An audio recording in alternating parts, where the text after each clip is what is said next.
এই যে রুদ্রাক্ষ দেখছেন, রুদ্রাক্ষ আজকে বলবো রুদ্রাক্ষ প্রপার কিভাবে আপনাদেরকে ধারণ করতে হয়। রুদ্রাক্ষ এটা আমি নিলাম, গলায় পরে নিলাম, এরকমভাবে পড়তে নেই।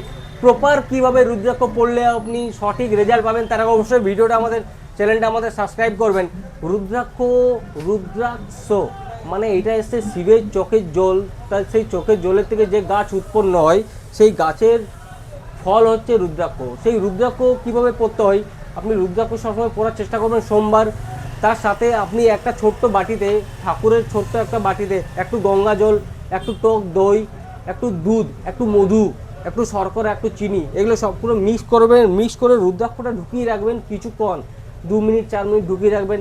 সর্বপ্রথম নমঃ শিবায়, ওম নমঃ শিবায় না, শুধু নমঃ শিবায়। নিজের কল্যাণের জন্য আপনি রুদ্রাক্ষটা পড়ছেন। যখন আমরা জনকল্যাণের জন্য কাজ করবো, তখন আমরা ওম নমঃ শিবায় বলবো। তাহলে প্রথমেই বলবেন নমঃ শিবায়। আপনি 108 বার জপ করবেন। তারপরে মানে ঠাকুরের নাম নিয়ে আপনি জানিয়ে দেবেন যে আমি একটা ধারণ করছি, আমার সেই প্রবলেম থেকে আপনি মুক্তি দেবেন। তারপরে আপনি রুদ্রাক্ষ পড়ুন। আর সবসময় মাথায় রাখবেন 3 মাস 6 মাস অন্তর অন্তর এটা কিন্তু আপনি এনার্জি এইভাবে আবার আপনি ঘুরে শোধনটা বারবার করবেন, তাহলে আপনি ভালো রেজাল্ট পাবেন। ধন্যবাদ। ভিডিওটা সাবস্ক্রাইব করবেন আমাদের।